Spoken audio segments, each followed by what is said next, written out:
มาตลาดพี่น้องเอ้ยมาตลาดยามแรงมาตลาดยามแรง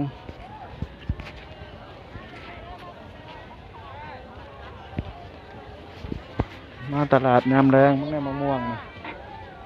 ม่วงหลาย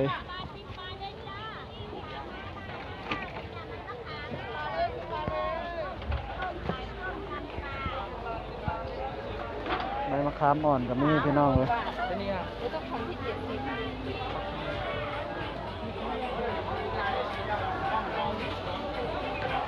มาเบิ่งปลาหมึกเด้อมาเบิ่งปลาหมึกได้อเฮานี่ปลาหมึกงามปลาหมึกมาย่างบ่วะ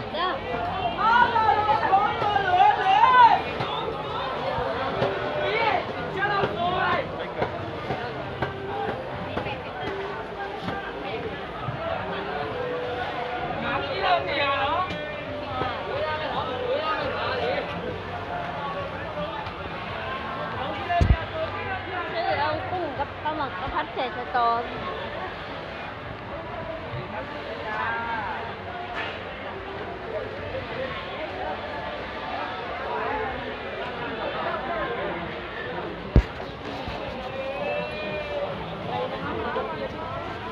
คนหลายพี่น้องเอ้ยคนหลาย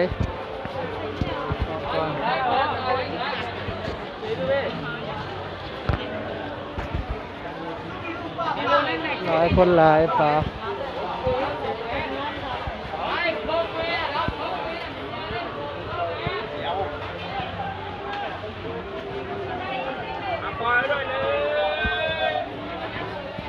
คนละก่อนพี่น้องเอ้ย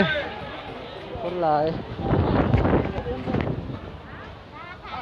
ฝนก็สิมาแล้ว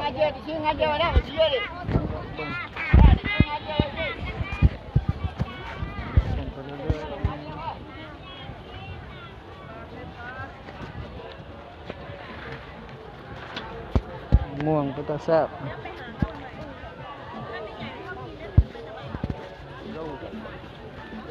ไก่บ้านก็มีเนาะ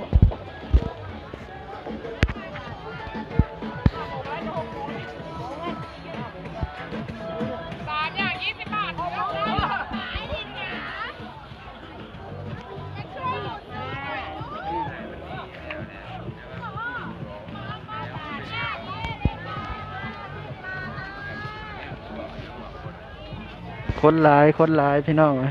หน่อไม้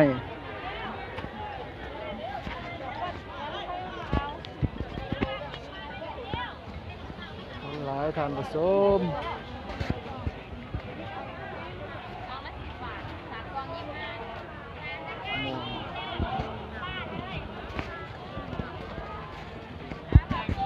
น้ำผึ้งหมดแดงน้ำผึ้งหมดแดง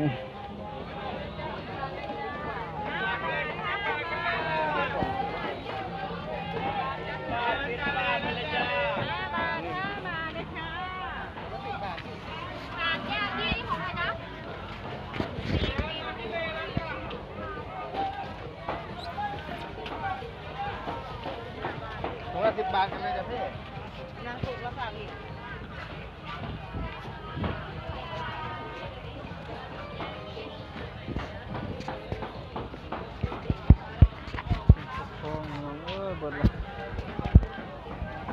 ของค่าของขายหลาย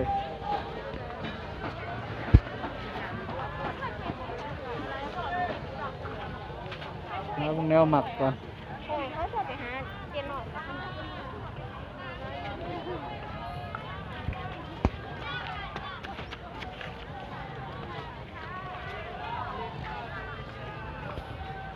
ข้าวพี่น้องเอ้ยง่าย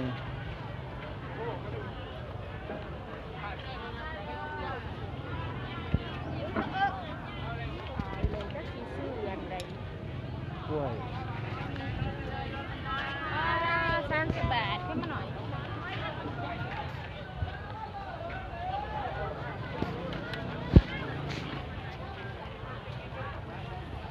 นมกล้วยพี่น้องเอ้ยสู้ยังต้นฟ้า